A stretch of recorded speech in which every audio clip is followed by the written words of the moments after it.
POV pasien, ada apa dengan kencing berbusa?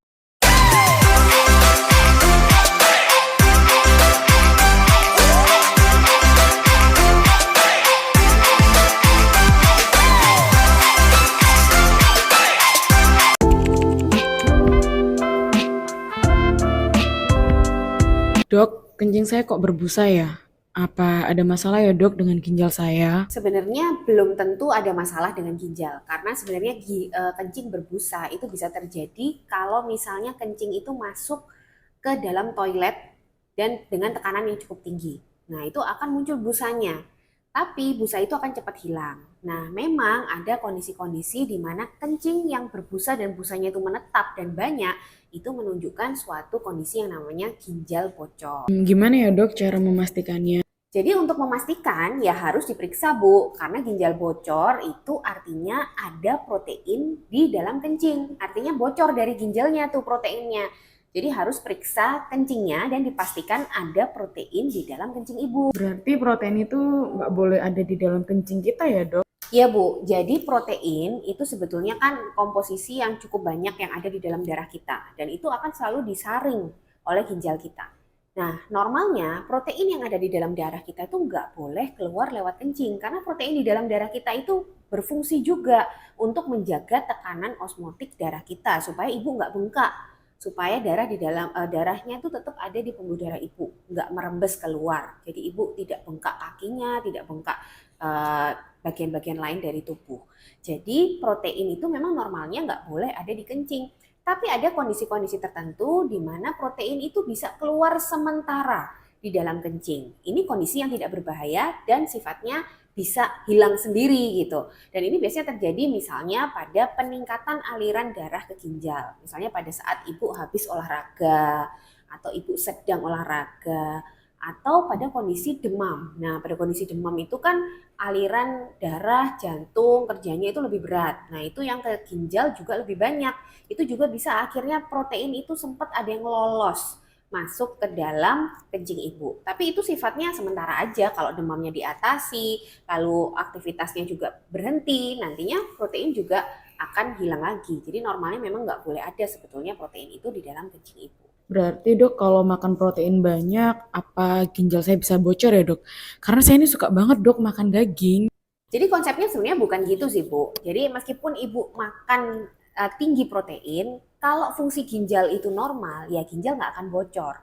Jadi sebetulnya yang bikin ginjal bocor itu adalah suatu kondisi di mana saringan ginjal itu juga rusak gitu. Karena protein itu kan disaring ya di ginjal. Selama saringannya itu baik-baik aja, ya proteinnya juga nggak akan bocor. Meskipun ibu makan daging, meskipun makan makanan yang diet tinggi, yang tinggi protein, itu juga nggak akan membuat ginjal itu bocor. Jadi protein itu baru akan ada di kencing, baru akan bocor kalau ginjal itu saringannya memang rusak. Nah, saringan rusaknya ini bisa disebabkan oleh banyak hal.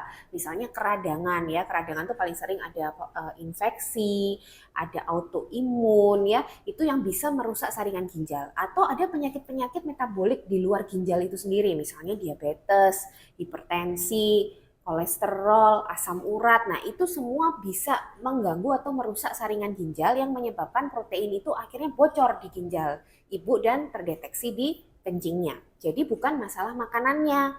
Gitu ya, Bu. Selain kencing berbusa, ada keluhan lain nggak sih, Bu? Misalnya bengkak atau merasa berat badannya itu bertambah. Terus kalau bangun tidur misalnya mata atau muka itu sembab. Ada nggak sih, Bu, gejala kayak gitu? Nggak ada sih dok.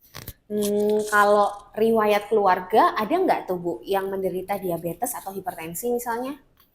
Saya belum pernah periksa sih dok, tapi orang tua saya itu ada dok yang menderita hipertensi dan diabetes dok. Oke, jadi di sini kan ibu nggak ada gejala lain ya, hanya kencing berbusa. Jadi ini harus dipastikan dulu kencing berbusanya ini hanya berbusa yang sementara lalu hilang dan tidak ada masalah ginjal atau memang ada masalah ginjal. Dan masalah ginjal bocor itu memang nggak bisa dilihat dari luar kalau nggak ada gejala. Jadi harus diperiksa. Seperti tadi misalnya ibu bilang ibu belum pernah periksa kan, tapi ibu punya riwayat keluarga yang menderita diabetes dan hipertensi. Nah ini adalah dua penyakit yang paling sering menyebabkan ginjal bocor di luar di luar kondisi ginjal itu sendiri.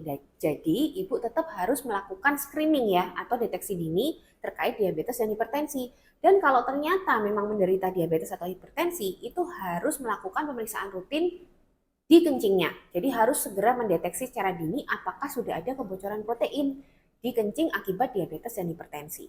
Tapi kalau ternyata semuanya bersih, ya berarti itu hanya kencing berbusa yang sifatnya sementara dan tidak perlu dikhawatirkan. Kalau seandainya nih dok, ginjal saya beneran bocor, apa itu bisa sembuh ya dok? Nah, ibu nggak usah overthinking dulu ya. Tadi kan langkahnya sebenarnya harus dipastikan dulu nih, ini beneran bocor atau enggak nih ginjalnya, kan belum tentu. Kalau memang betul-betul ginjal bocor, ya sembuh atau tidaknya itu tergantung penyebabnya.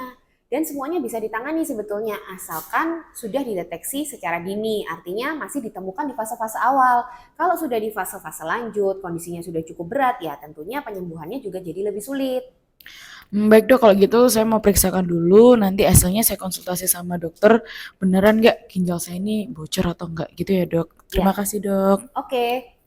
Nanti saya tunggu kontrolnya ya, Bu. Ya dok, terima kasih dok.